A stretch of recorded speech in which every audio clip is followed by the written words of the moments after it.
Hello and welcome to the Game Theory Podcast. I'm your host, Sam Vecenie. We're presented by CLNS Media. Today on the show, we've got good friend of the program, making a return appearance from his lovely place in West Hollywood. It's Zach Harper. Zach, I know that the Timberwolves won last night. I know you're a little bit excited about that, but how's life in general for you right now? Top of the world. The playoffs are here. You know, games matter more than ever. We've got all kinds of narratives and stats and just, you know, great basketball to be had. And, you know, the Wizards, too. Oh, God. Yeah, the Wizards and the Bucks, because the Bucks are just, like, miserable to watch right now. The way this podcast is going to go is we are going to break down every series very quickly, you know, in some detail, but overall it's going to be, like, between 5 and 8 minutes for each series. Zach, before we get into that, you wrote a hilarious thing on FanRag that was also relatively informative about where LeBron James could end up. You literally broke it down from every single team's perspective, from teams that actually have a chance like the Lakers to the Sacramento Kings, where you just wrote about the movie Mannequin. And Mannequin 2 on the move. Yeah, I made sure to work the sequel in there.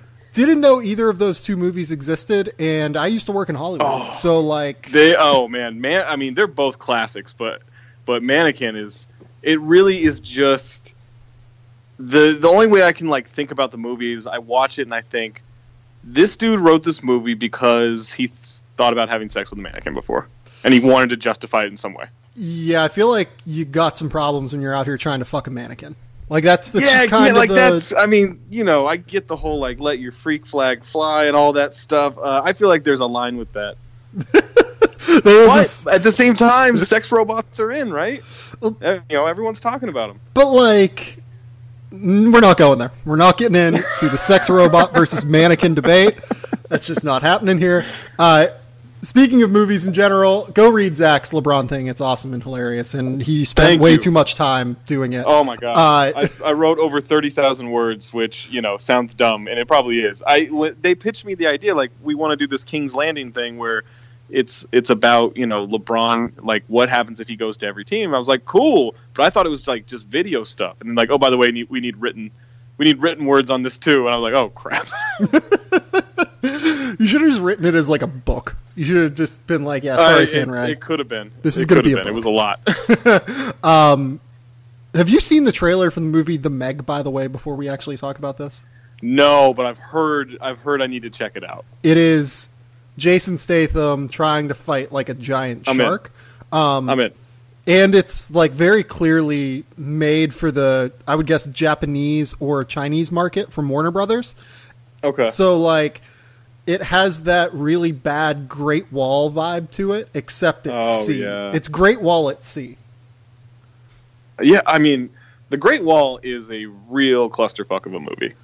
It's so bad it's not enjoyable. Yeah, well, our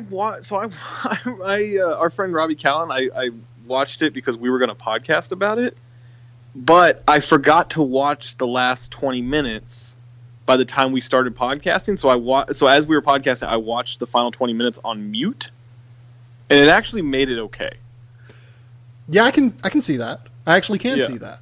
It's still really bad, but it made it okay. Yeah, it's just an incredibly bad movie, much in the same way this movie's going to be seeing like a 5'4" white dude try and save the day in Japan again, because I'm sure that just makes those markets very happy. Have you seen any other hilarious movies while you've kind of been around Los Angeles? I mean, Hurricane Heist, I can't recommend it enough. I think it's out of theaters by now. It didn't stay in theaters very long, but Hurricane Heist is one of the funniest movies I've ever seen, and they weren't trying to be funny, and everyone should watch it. I tried so hard to convince Laura to go see it, but like, what was out? Red Sparrow was out. Yeah, there was a lot of good stuff out at the time. Yeah, there was like actual movies out at the time we wanted to see, and I was like, Laura, come on. I'd like point to the poster and be like, Hurricane Heist, we can just stay. It starts in 20 minutes. And she was like, no, we're not seeing this. There's no chance. So I have to wait for this to come out on like Xbox movies. I will say this.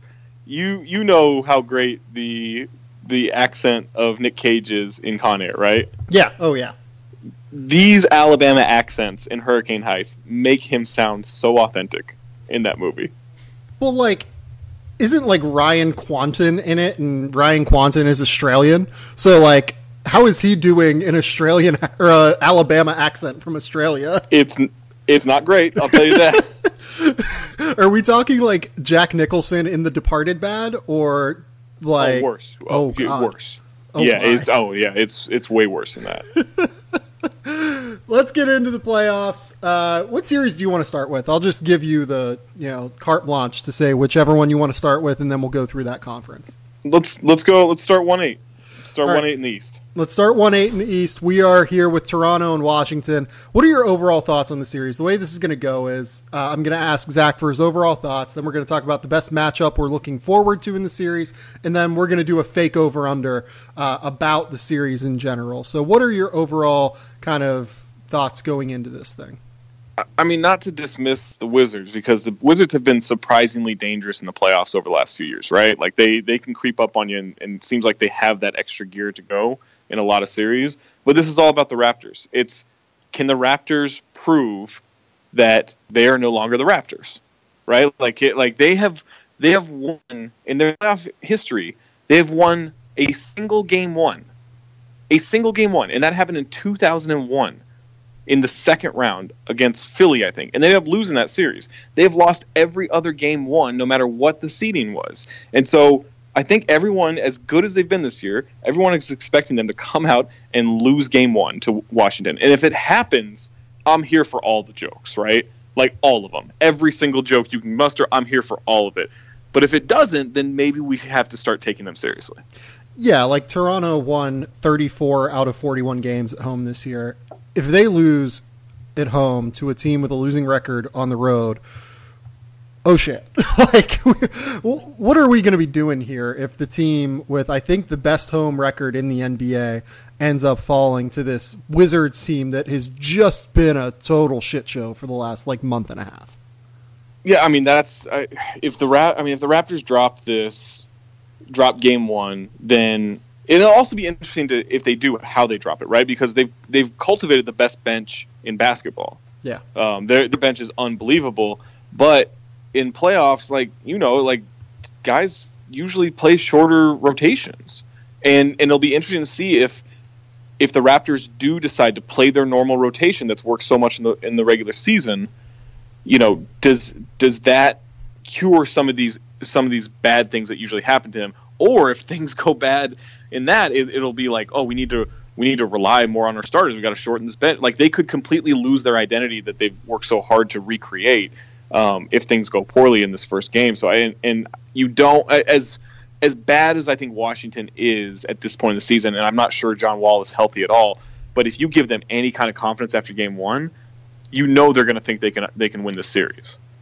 To give the betting spread here, I believe Washington is plus 500. Toronto is minus 700. That's a golf. 500 is a lot for this Toronto team, I feel like. Like, I'm okay laying 5-1 odds thinking Washington can win this basically 1 in 5 times this series. And I think Toronto is probably my favorite to go to the finals right now, but we just don't know what this team's going to bring. And I think that brings us to the matchup to watch here. I think it's very clearly John Wall against Kyle Lowry, right? Yeah, and I would even say, just the backcourt versus the backcourt. I think the combination of DeRozan, Lowry versus Beal, Wall, because DeRozan and Lowry have just had these weird hiccups in the playoffs, right? I don't think they're chokers necessarily. They just, whether it's been injury, whether it's been a bad matchup, whatever it is, I think DeRozan, and these are different teams than they were 3 years ago, but 3 years ago, when these two teams face each other, I think DeRozan had a 46% true shooting and Lowry was under 40%. They just couldn't hit anything. And so I think, if the Wizards backcourt outplays them, even though the Wizards have no depth, if the Wizards backcourt outplays the Raptors backcourt, Toronto's in trouble. I mean, Washington lost at Orlando. An Orlando team that was trying to lose in the last game of the year. They went, I want to say 9 out of 11 they lost in their last 11 games. I just can't see this team come together. John Wall is ridiculous, and if he is healthy at all, there's a very real chance that I guess they can make this a series. But I think that like my table just fell outside. Yeah, I was wondering what that noise was. Yeah. I think that the wind is blowing, as you know, out here in Los Angeles, and I think that my big table just fell outside. I think it'll be fine until we're done podcasting. I don't hear my cat that's out there meowing, so I think we're okay. Yeah, you're good. So, yeah, I think that the key here is going to be as long as Kyle Lowry and DeMar DeRozan show up relatively. This team will be fine. But, you know, the other thing is, even if they don't, I think that Toronto has built up such an equity with their bench that they may not need them in this series even. Now, they'll need them going forward whenever they play Cleveland in the second round in all likelihood. But I do think that they can get past this, you know, kind of messy Washington team. The funniest thing that happened all season to me was people wondering, is Washington better without John Wall? After they won, I think 6 of 8 games when John Wall first went out. And then they dropped all these games with John Wall out, and we're like, oh yeah, no, John Wall's really good. Oh, right, yeah, they built their team around this point guard, and then they didn't have him, and then things fell apart, of course. Yeah, no, it's crazy. Fake over-under of this series, 2.5 games until Toronto fans are shitting their pants with concern.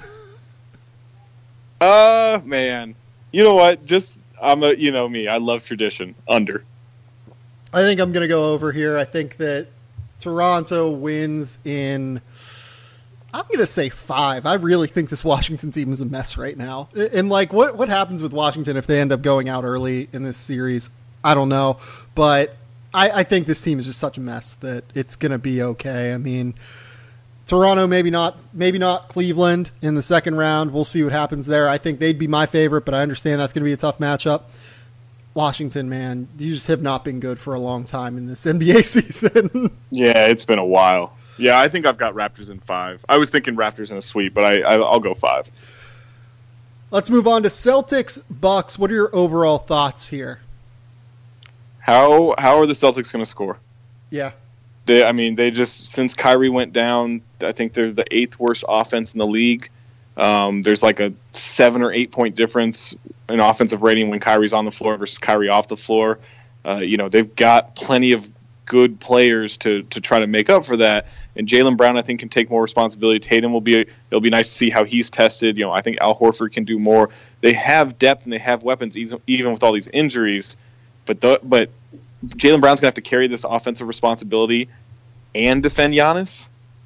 That's just asking a lot. Well, isn't Marcus Morris the LeBron stopper? So why wouldn't he be the Giannis stopper? Oh, I guess I don't know. I didn't know we were still pretending Marcus Morris was an impactful player. We can still do that if you want. I'm fine. I'm good either way. I didn't know. The Bucks are plus 140. The Celtics are minus 160 for the betting odds in this series. Man. I kind of like Boston there, to be honest. And the big reason why is I'll just kind of go into what the best matchup to watch here is. I think this is probably the biggest mismatch in the entirety of the NBA playoffs, players, coaches, etc. Brad Stevens against Joe Prunty from the Bucks. And my guy Joe Prunty. Oh man, he's done an okay job. he's been all right. They're just so bad. They're the worst disciplined team I think I've seen all year, and that's including the Washington team we just talked about. There are so many times where they try and play this heavy switching defense, and then 2 guys just fly at the ball, and it just ends up leaving 2 guys wide open at the end of the day after they have to get into rotation. And it causes so many problems with them defensively that I think that Brad Stevens is going to have a field day just kind of carving these dudes up. Oh, absolutely. And I think, as much as we want Giannis to be a great defender, he kind of just makes plays because he's able to make up for things with his length, right? But he makes a ton of mistakes out there. And part of that might be a fractured defensive system. And so it causes, more mistakes to be made than usual. But Giannis, isn't this lockdown guy at all. He just usually has the length to kind of affect or make up for whatever mistakes he's made. So, Giannis obviously has to be the leader there. Eric Bledsoe has to be a defender again. Tony Snell has to be a defender. Chris Middleton has to be a defender. They have defensive talent on an individual level. It's just, when does that come together? Yeah, there's no reason this team should be 19th in defensive rating this year. There's just no reason whatsoever. you mentioned Giannis. I think he's taken a pretty big step back defensively this year, and I don't even know that it's his fault. They're just such a mess that whenever he tries to clean things up, it just creates another problem because another guy is out of position, and it leads to a fractured defensive scheme, kind of in the way that I was talking about earlier. And I mean, he's just going to have to be everything in this series, I think. Like, Chris Middleton has been drastically underrated this season. Like, Chris Middleton he's right now, so good. He has 20 points, 5 rebounds, and 4 assists a night on 1.5 steals a game, and he's shooting 47% from the field and 36% from 3 and 89% from the line. Like, he is maybe the most underrated player in the NBA right now. Like, he is a legit crazy? top 30 player. There are a lot of people who think Jabari Parker is better than Chris Middleton, and it's insane to me. On what side of the floor? Nice. That's a great question, because I don't even think it's on the offensive side of the floor. Yeah. Jabari's nice, right? And I think if he gets healthier and everything and stays healthy, like, he's going to be a very good player. Chris Middleton's a two-way guy. Yeah. Yeah, no, I mean, Jabari, the problem with Jabari is he's still not like 100% comfortable yet, I don't think. Like, there are still times where he's super tentative on the floor, it looks like. Like, he's still a very useful offensive player. Like, he's averaging 13 points in 24 minutes a night. But he's still just very tentative whenever he tries to make plays sometimes, and that's a problem for the Celtics, or for the Bucks going against the Celtics, who will take advantage of that. I mean, the fake over-under I've got here is over-under 1.5 games until Celtics fans say that Terry Rozier is better than Eric Bledsoe. Oh, under. Way under. They'll say it from the get-go. Way under right now. Just right now. Right now, or after Terry Rozier hits his first shot. Like, we'll probably start off the series with Terry Rozier pulling up from 3 and knocking it down Bledsoe's face, and they'll be like, oh, we got the point guard position. The guy has averaged 20 points, 6 assists, and 4 rebounds a game over the course of the last 3 seasons. And yeah, Celtics fans probably feel like they have the advantage there. But like Eric Bledsoe, the problem with Bledsoe on so many like kind of fronts is that I don't know how much he contributes to winning yet. Like, he really has taken a step back defensively because of the knee injuries. And he's not really a shooter. Yeah, he's not a good shooter, even though he tries to take some. Like, teams still don't trust him as a shooter, and it really hurts what the Bucks want to do gravity-wise. Yeah, it does. And, I mean, I'm not sure. Like, you know, I've argued with a few friends on this. Like, I'm not sure how good Eric Bledsoe's ever been. You know? Like, anything more than, here's a spark. Like, when he's gotten more and more responsibility, I just don't know that he's been that good. And part of that's injuries, and part of that's he's been in bad situations. Like, other than that one fluky Sun season where the whole team was good, and even then I think he was injured for quite a bit of it. Like, I just don't know that he's that good. Yeah, this is a weirdly important series for him as a player in general. He needs to prove that he can actually be a part of a solution and not part of a problem, I think. I'm going to go with Celtics in, I think, 6 here.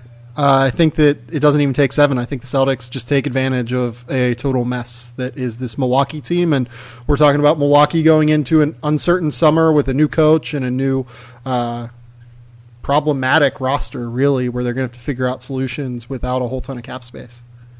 I'm going against you, and I'm not just making a Brandon Jennings joke. I got Bucks in 6. I just don't think the Celtics will win.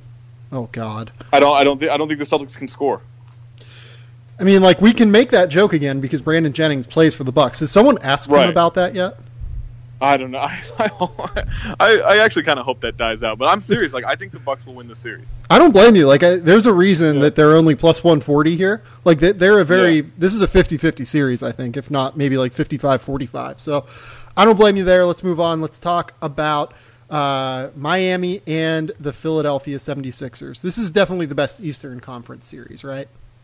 Oh, absolutely. I mean, I think that just from an execution standpoint, we're going to see some really fun coaching here between Brett Brown and Eric Spoelstra. And it obviously, a lot of this will be determined by how quickly does Joel Embiid come back.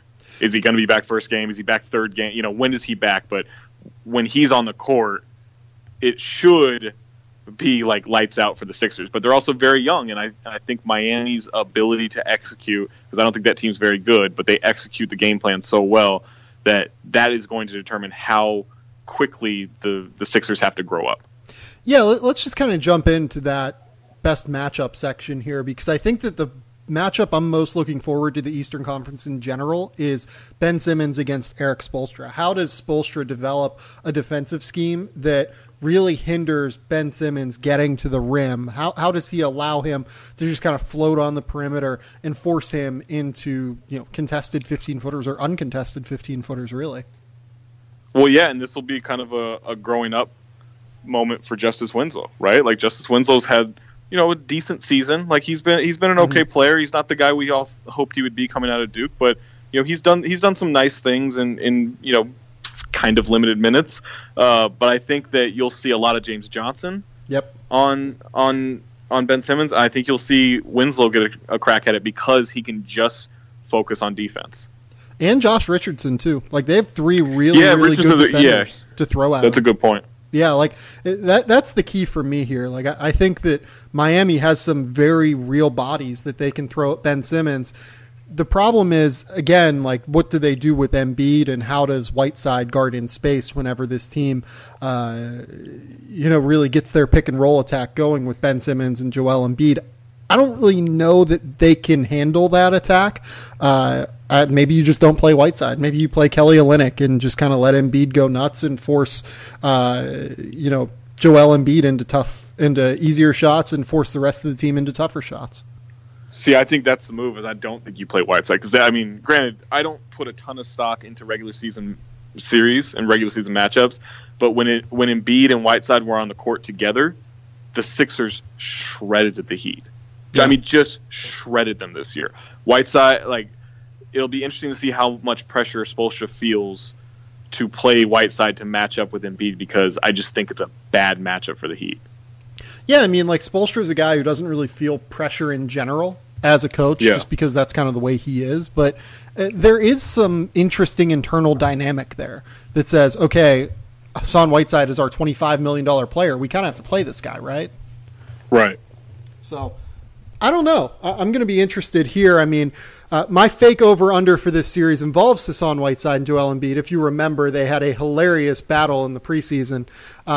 Over-under 3.5 technical fouls for Hassan Whiteside and Joel Embiid in this series. Oh, that's a tough one. I might go over because I think when the series is done, when the series is out here, I think that final game, I could see the Sixers blowing them out. I think Whiteside gets ejected in that game. So there's two right there.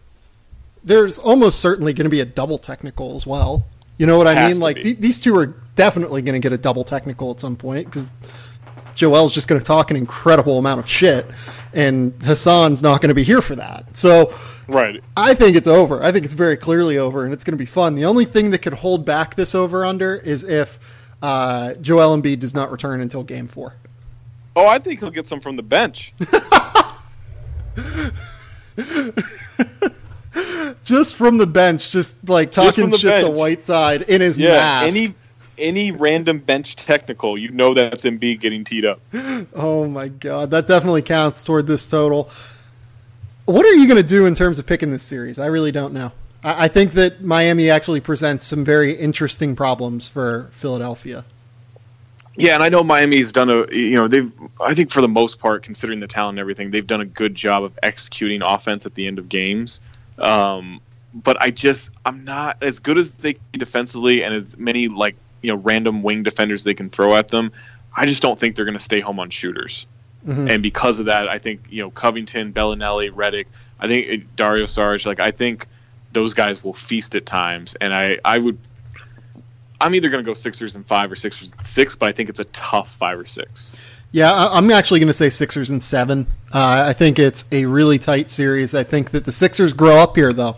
I actually trust Ben Simmons and Joel Embiid to get through a playoff series and be really tough and show the mental toughness that it takes to be a young player, kind of fighting through your first playoff series and fighting through those ups and downs.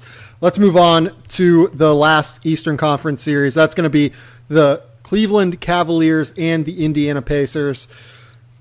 How much of a chance do we give the Pacers here? It's funny that I think a lot of people are kind of counting them out of this series almost just because it's LeBron, but you look at their records and it's really not that far off. Yeah, I think this is more about what you feel about Cleveland as a team, right?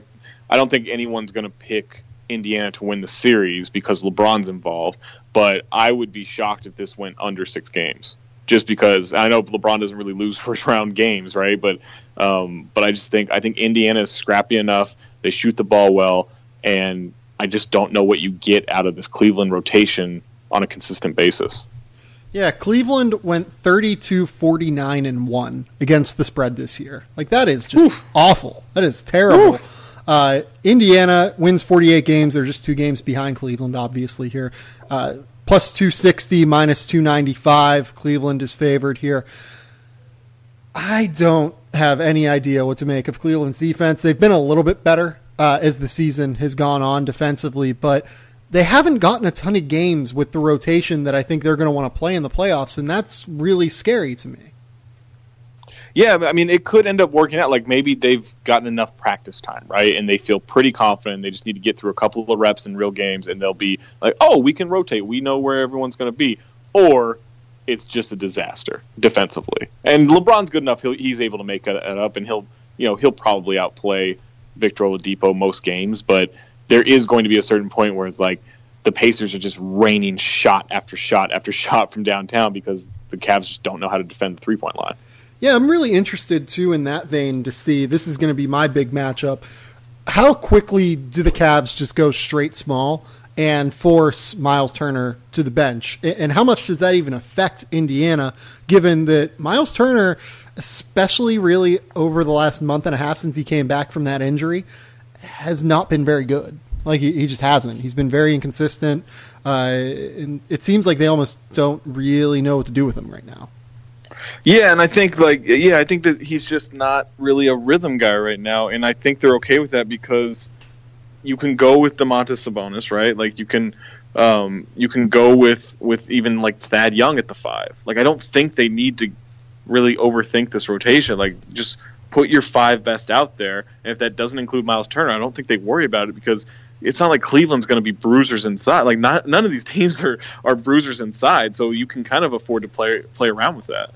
Yeah, I mean, I think that to play at their peak, Indiana would need Miles Turner to play really well, but also he's just been not good recently. So, like, how do you kind of square those two factors up? I mean, was he the most disappointing young player in the league this year for you? Like, he was up there for me. Yeah, probably. I mean, he just, I think and maybe part of this is that everyone was expecting. I don't know how many people, like, I've always been pretty high on Victor Oladipo, but even I, soured a little bit after last year. And I thought he was good last year, but just like, okay, maybe he has a lower ceiling than I thought he would. Yeah. And then Oladipo kind of explodes, and you're like, oh, maybe this Indiana team has this good young core between Oladipo and Turner, and you can throw some bonus in there. Like, they're going to do something. Yeah. And then injuries with Turner and just inconsistency. And it's like, oh, he maybe he didn't take a step back, but he didn't take a step forward. And that's always disappointing. Yeah, no, that's where I'm at with him too. And I mean, if he's playable at all in this series, I think it's a win for Indiana. But I don't know if they can really use him a ton. The problem with Indiana too is if you play Thad Young at the 5, who do you use to guard LeBron? Do you use the King? Do you use Lance Stevenson?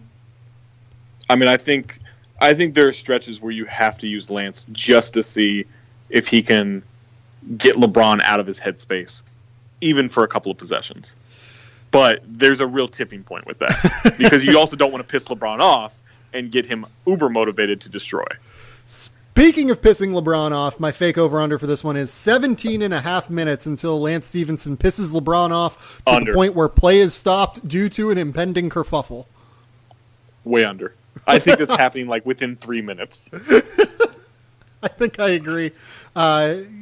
Lance is just going to be there to anger LeBron. Like, there's no other real... Like, Lance has actually not been terrible this year.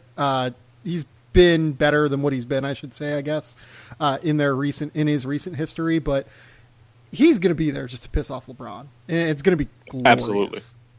Absolutely. If it's blowing in his ear, if it's... trying to trip him as he goes up for like a layup. It's going to be something ridiculous. Like if he Grayson Allen'd him, it wouldn't surprise me. I wouldn't be shocked if he like came back and did the old J.R. Smith and just tried to untie his shoes. That would be amazing.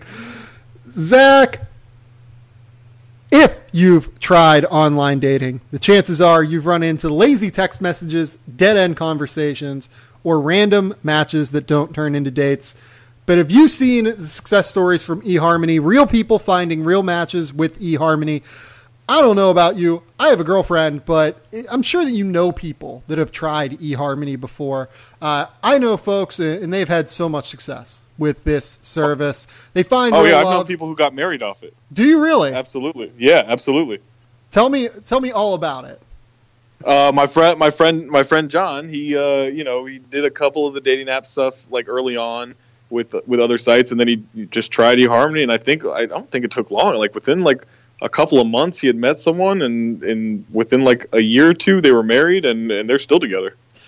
You know why that is, Zach? It's because eHarmony takes steps that other dating sites don't in order to find you a more compatible match. They're built to help you find long-lasting, meaningful relationships. It's not a shallow hookup site. They've helped over 1 million people find their perfect match, including Zach's friend John. eHarmony uses decades of science data and psychological research to send you the right matches. Their goal is to bring compatible people together.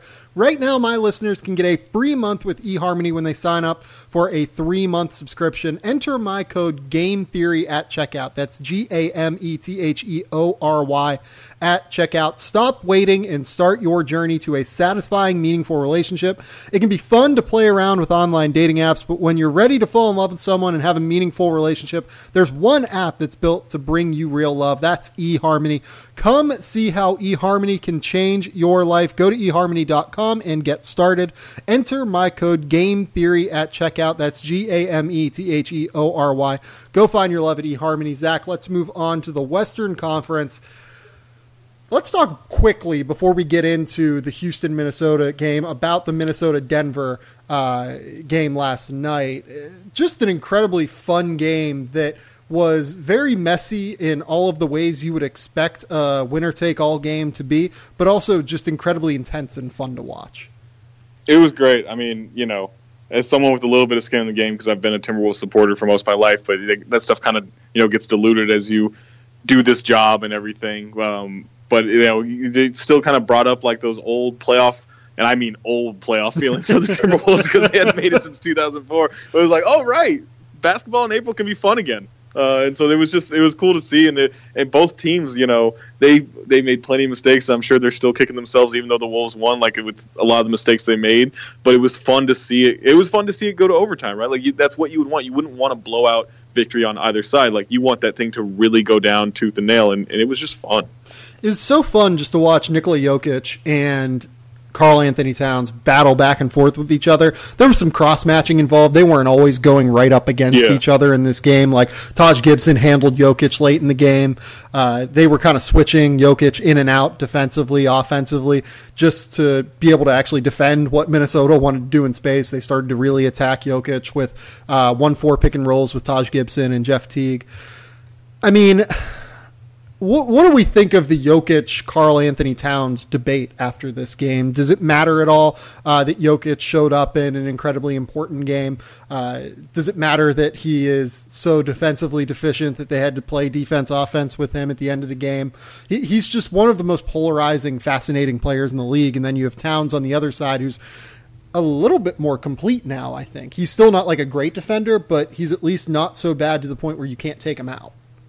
Yeah, exactly. Like I think he's improved enough to where you can trust that he's not going to be a complete disaster. I know there's been a lot of stuff, and there's been some really good work by some really smart basketball minds saying, like, hey, Denver's actually better with Jokic, and he's not that bad a defender. If he's not that bad of a defender, why are opposing teams going at him every chance they get? Yeah. To where the Wolves were ignoring Butler, Towns, Wiggins. Now, maybe that's a bad coaching decision, but they were like, we'll go 1-4 with Taj and Teague just to get Jokic involved in everything.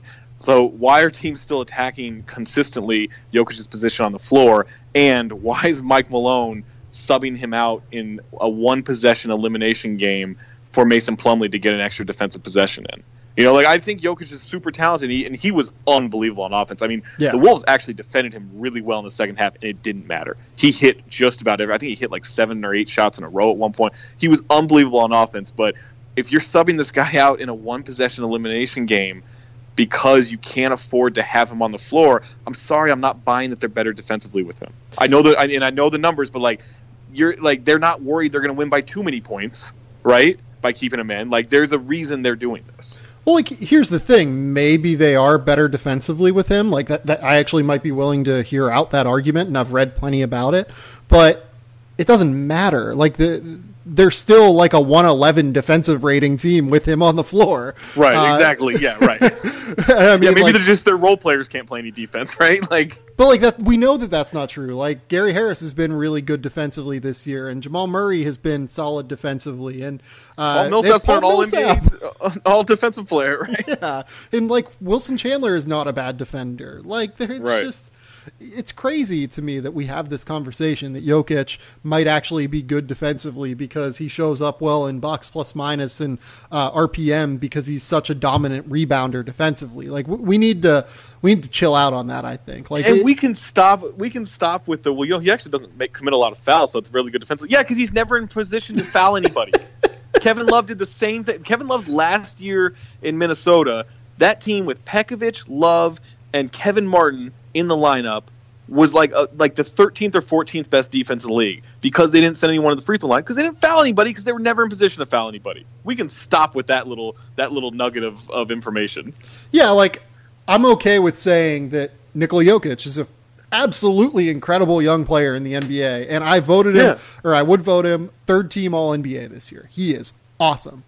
Let's just not act like he's good defensively. He's not. Right. He's a mess. No, he's an abject disaster defensively, and that's okay because they have plenty of time to figure it out. Yes, they do. Let's talk about the Houston-Minnesota series, though. What are your Speaking of disasters. Speaking of impending disasters, I don't know. I mean, maybe Minnesota can steal a game here. No, I know. They can't. If I could pick Houston in 3, I don't mean to jump ahead to the prediction. If I could pick Houston in 3, I would, because there's a huge math problem here with the Wolves. Like, the Wolves just don't shoot a lot of threes, right? Yeah. They shoot them okay. They just don't shoot a lot of them. They have a hyper-efficient offense. They actually have a hyper-efficient offense against the Rockets. They put up like 112, 113 points per 100 possessions against the Rockets. Problem is they give up like 128.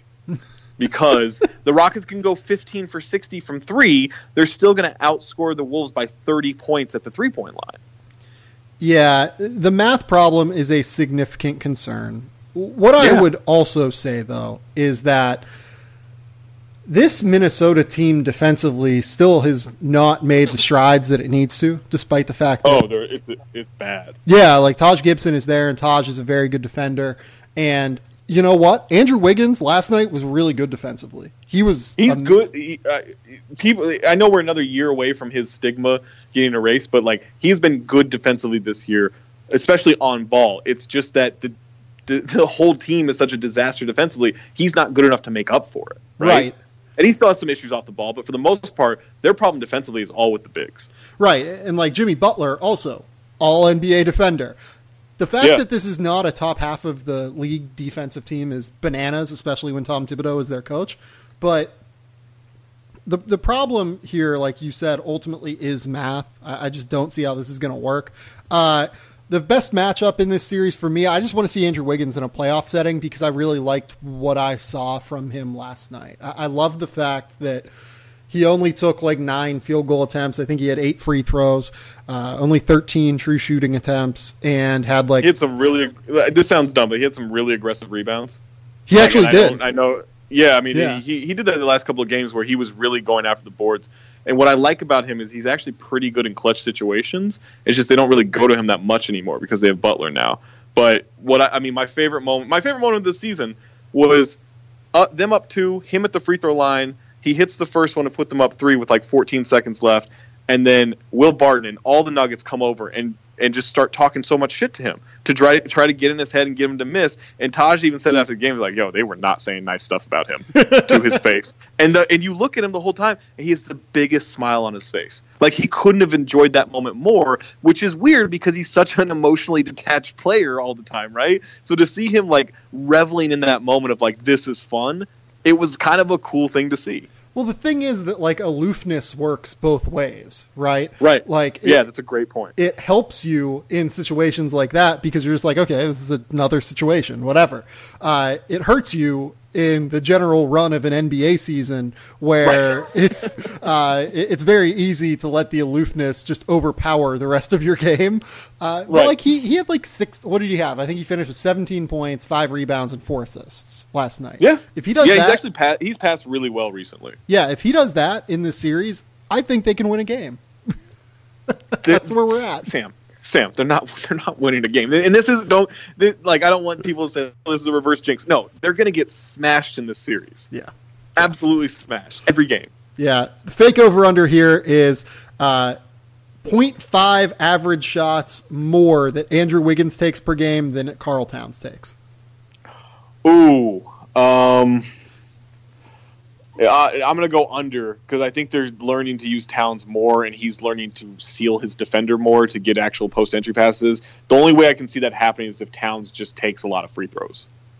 Yeah, that's true. He's going to be really important in the series if they're even going to have a chance. Oh, yeah. Oh, he's got to have a monster series for him to have any kind of chance in any game. I'm still going Houston in 4. I agree with you. Absolutely. Despite this. It says more about Houston than it does about Minnesota to me, though.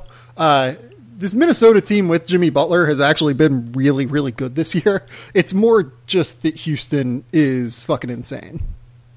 Yeah, I mean, just like they have one of the greatest offenses of all time. Yeah, I mean, it's just you're looking at history right now, and the Timberwolves are not historic. No, they are not historic. Chris Paul, I think, is finally going to get to a conference finals. That's how. You know what's interesting? Jeff Teague actually plays really well against Chris Paul for his career. Is that right? Like that's kind of a sneaky matchup. Like he actually has really good numbers against Chris Paul. Maybe it's a Wake Forest thing. I don't know what it is, but Teague shows up against Chris Paul most nights. That is very bizarre. Yeah, Houston in 4 for me. I think that Zach would say still Houston absolutely. in 3. Yeah. Golden State against San Antonio. This series should be on NBA TV the entire time. Yeah, I mean. I know he's had a great season. I have no interest in watching LaMarcus Aldridge-led team. No. Even with Pop, even with DeJounte Murray, even with Manu Ginobili, I just have no interest. Yeah. No, I can't do it. It's just like maybe we should get to like the fake over-under now. Like, does Kawhi play over half of a game in this series? Under. We're going to see him. I don't even know he's going to be at the games. That would be bad. That would be kind of a shitty look, I think, if he's not even at the games. But we're kind of at that point in this relationship, I think, to where that's not like a bananas take. We'll see with Kawhi. I have no idea what's going on there. And we'll see with the Spurs being able to maybe take a game against the Golden State team that just looks like an abject trash fire right now. Do we care that they look like a trash fire late in the season, though? Yes, because you they have to be healthy and they can't be sloppy on both ends of the floor, right? And right now they're not all that healthy and they're pretty sloppy. And so, I think if we're going to take Houston seriously, which we should, and they should, they have to be much better than the way they've played without Steph. To me, though, I actually think the Spurs are the best possible matchup for them because the Spurs will force them to get their shit together. Yeah, right? Like the Spurs will force them to execute and to not be sloppy. And that may actually help them kind of galvanize and flip the switch. Yeah, this feels like one of those series where the Spurs are leading at halftime of the first game, and then Golden State goes, oh, yeah, we have to click back into place now. And then everything just kind of ends from there. It's Zaza Pachulia hurts LaMarcus Aldridge. Oh, boy.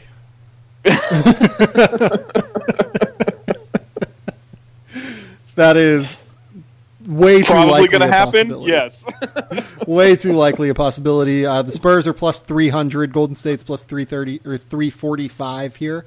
The fact that it's even that tight is crazy to me in a lot of ways.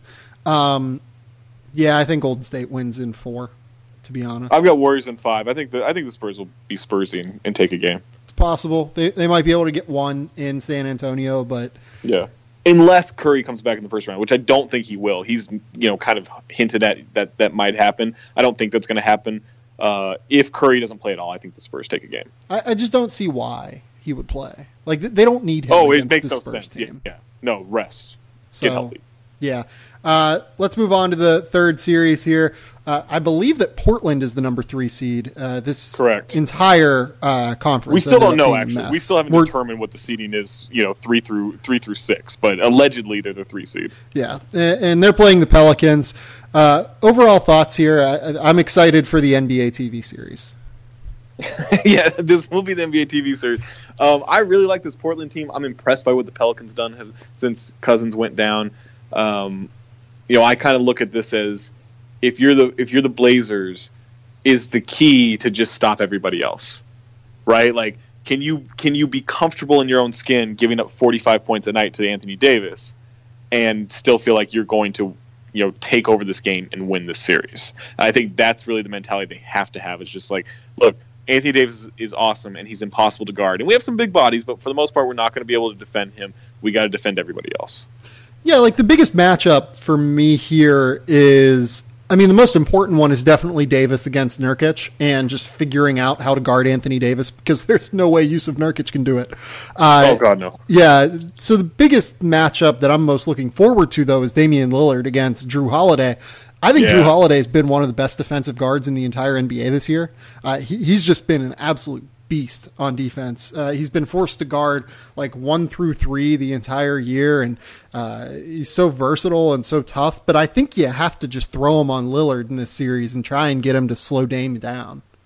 You have to. You got to hope that he can just take Dame out for even just a few minutes here and there throughout the series to get him out of his rhythm. Yeah, my fake over-under here is 1.5 playoff games that Ian Carmel is courtside for, your good friend from over at the Late Late Show. I would not put it past him to fly to New Orleans, on a whim. Well, to go get some cheap courtside seats. It's not only New Orleans, but like he can go home to Portland, or he could go party in New Orleans. Like it's absolutely. This is the dream. He likes doing both. This is the dream series for him. It wouldn't shock me if he quit his job just to go to every game in this series. The real fake over under I have is over under 2.5 games with Anthony Davis scoring 40. I think over. I really think the move is to allow him to score. Well, you're not allowing him to score. He's going to score whether you want him to or not. But just not worrying about about him torching you. So I think he'll average 40 in the series. Yeah, I think that's the move as well. Like, do you try and find ways to? Do you just play small in this series? Like maybe that's the move. You just play super small and play for Aminu on him. No, I think you still want to have the bodies to make sure you're rebounding, because I think the key is also just like, can you keep him off the offensive boards? Yeah. For when you're missing shots, like I do think you have to play big. You just got to trust that you can cover the perimeter against New Orleans. Yeah, and you should be able to. Like Darius Miller. Oh yeah, you should be able to. Like Darius Miller's had a good year, but he's still Darius Miller. You shouldn't be. This is still a team really missing Solomon Hill, which is a crazy sentence to say out loud. Yeah, and like Solomon Hill is a 4 that they play as like a 3 and even sometimes as a 2, but they just need him so badly that it's a significant problem. Like Ian Clark is important to them. Etuan Moore has been really good this year, but he's still like a guy Etuan Moore. Yeah, like he's a guy that is like Evan Turner level good, Exactly, yeah. So I think that Portland wins this in 6. Yeah, I think that's a good number. I think they'll win in 6. I think New Orleans will. It wouldn't shock me if New Orleans came out and kind of smacked them in the mouth in the first game and won and caused Terry Stotts to kind of switch some things up. Yeah, no, that's actually a really good call. I would probably bet on New Orleans in this first game because I just think that they present a lot of problems. Yeah, absolutely. They really do. And Anthony Davis is that good. Yeah, and like you said, Drew Holiday has been that good. Yeah, like Drew Holiday has been. We talked a little bit earlier about the most underrated player in the NBA being Chris Middleton, but like Drew Holiday also has an argument for that. I think Drew Holiday has been absolutely incredible. And to be completely like, I've never been really a Drew Holiday guy. Mm-hmm. Like I don't think he's bad, but I've never been all that impressed. He has impressed the hell out of me this season. Yeah, plus 210 for New Orleans in this series, minus 240 for Portland in this series. The plus 210 number actually sounds a little bit interesting to me. I don't think that they lose, once every 3 times or whatever. It's probably a little bit less than that. This is a tight series. Last series here. Let's go with Utah against Oklahoma City. Somehow Oklahoma City, after their just abject disaster season, ends up with the 4 seed. That's how useful having Russell Westbrook on your team is. Yeah, I mean, Mr. Triple Double. Turns out they're still a pretty decent team. I don't know how they ended up in the 4 seed. It seems like some trickery, maybe some bribery happened, but they're where we thought they were going to finish this year. Yeah, that's just totally crazy to me. Every time I watch this Thunder team, I think these guys just don't look like they enjoy playing together. Right? I mean, I don't know what it's going to take for Paul George to stay there, but I don't expect it to happen. I mean, why would he at this stage? I just don't know. Like he just every time I watch them again, they just don't look happy playing together, and that's a significant problem. Utah is plus 140. Oklahoma City is plus or minus 160 here. I actually kind of like that 140 number with Utah, and the reason here is that I am just so excited to see Donovan Mitchell in the spotlight against a guy like Russell Westbrook. Yeah, and I think Russ has a couple of targets on this team with Ricky Rubio and Rudy Gobert, who he just wants to embarrass at all times. And I think that's such a mistake because that's not the way you beat this Jazz defense. The Jazz defense is the best in the league. They just flat out are the best in the league when Rudy Gobert is on the floor. And I think taking this on as like a personal affront to the game of basketball, like Russ will probably takes the Thunder out of that team game. And I think if they don't play as a team on offense, I think the Thunder are in trouble. Well, there's that, and there's the fact that Utah does a really good job of getting defenders into space. And that's a problem with Carmelo Anthony right now. Like he is big time. Still just a total mess defensively. And whenever you're talking about him as a role player, I don't know why they would play him a lot in this series. Yeah, and he's going to match up against Derek Favors. Yeah, what do you do against Favors? What do you do with him? What do you do with him against someone like Royce O'Neal, who runs off of screens constantly? Runs off a screen, and gets out in transition really quickly. I mean, there are a lot of matchup issues. Even Jonas Jerebko. I'm not saying Carmelo's better or isn't as good as Jonas Jerebko. It's just a weird matchup for him. Yeah. and I've got a stat for you. And part of this is interesting because it kind of plays into how Utah wants to slow the pace down. Mm-hmm. But in games where the Jazz have hit 10 3-pointers or more this year, they're 42-13. Yeah, it's crazy. So it makes sense. You got to keep them from hitting threes, and we know the Jazz can keep you from even taking threes. They do such a good job running people off the line because they know they have Gobert behind them. My first fake over-under here, and I've got 2 of them, just because I love these teams very unconditionally. 2.5 near fights between Rudy Gobert and Steven Adams. Oh, I think only because it's gonna be someone else instigating, and then Adams steps in. So I'll go over. I think I'm going to go under, but that's the number. Yeah, that is the number. Those two are just so intense, and Steven Adams will finish any fight. Is that maybe the best possible fight in the NBA? Rudy Gobert against Steven Adams, just because of the length that Rudy can kind of possess?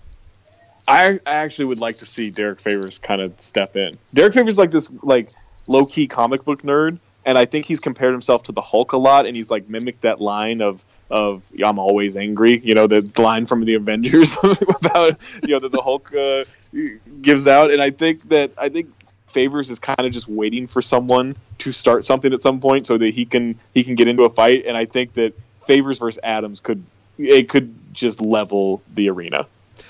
Over under 1.5 epic Joe Ingles shit talking moments. Oh, way over. Yeah. Joe never stops talking shit. Is he the most underrated shit talker in the NBA? Oh, absolutely. He does not get enough credit for it. He doesn't stop talking shit to his teammates. He will talk shit throughout the entire pregame warm-up. He never stops talking. It drives them nuts. They love him, but it drives them nuts. Oh, my God. I love Joe Ingles so much. He is just the best. Would you have thought it was crazy to say, even a year ago, that Joe Ingles is a better basketball player than Carmelo Anthony? Because he is right now.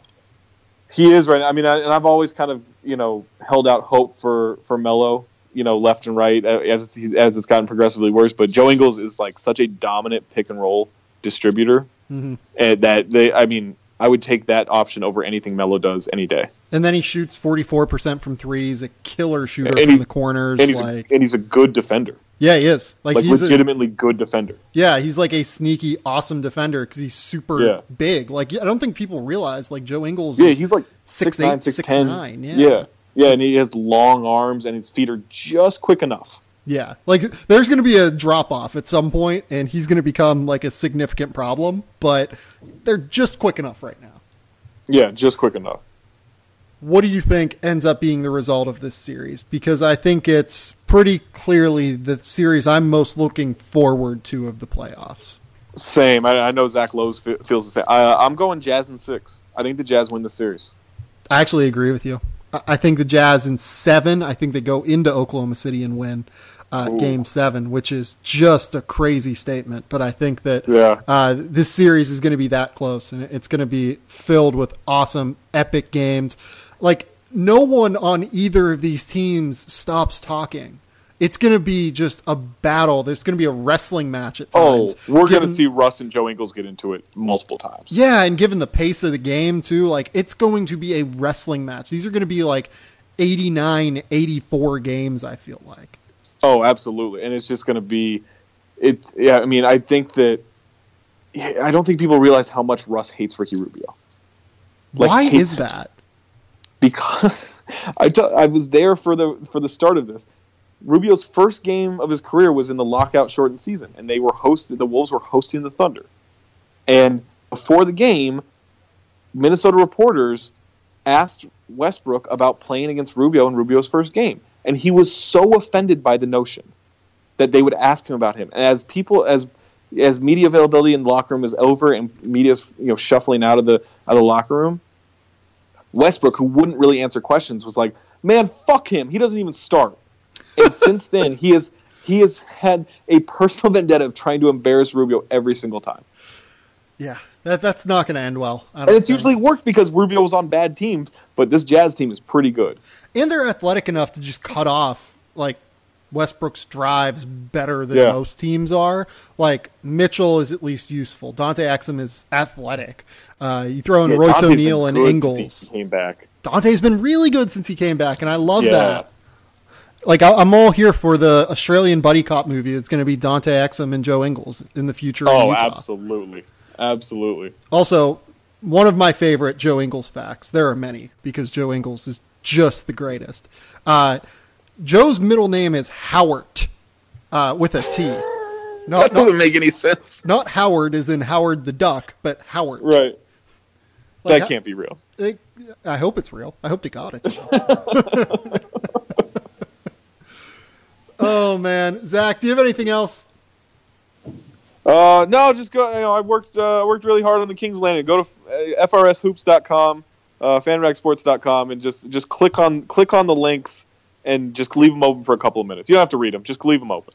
Click all 30 of them. Just have 30 tabs open. It's great. Have 30 tabs open. You know what it's like to be a blogger. It's fine. Also, go follow Zach's podcast. You're at the Count the Dings feed now, correct? Yeah, Count the Dings Network. It's the back-to-back feed. And you can subscribe on Patreon, patreon.com/countthedings to get some exclusive content and some fun stuff. Yeah, throw out what all podcasts do you have on there right now? Because they're all coming up on the feed, and it's great. Yeah, so we got Mondays are Black to Black. It's our Black Culture show hosted by Amin El Hassan, and we got Big Waz and Mariano and Black Trey on there, and it's like one of the smartest shows we do most weeks. It's a really interesting look into just a culture that has been marginalized quite a bit in our country's history, and just you learn a lot. Tuesdays are our group basketball podcast. Wednesdays are my show where I do an interview. Thursdays are Tom Haberstroh's Nerd Show, where he's usually talking to Coach Thorpe and Rob Mahoney or David Griffin or someone really smart. Fridays are our mailbag where we just answer questions from listeners, and then some of the exclusive content. My personal favorite, not just because I'm involved, but Snark Hoops, which is myself and Angie Treasure of the Utah Jazz answering questions. We have some really good content, so it's worth it.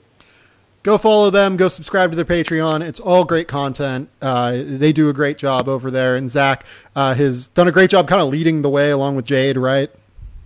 Yeah. It's been myself, Jade, Amin, Tom, and we're just we took it independent. We're trying to figure it out, and it's working so far. Go subscribe to the podcasts.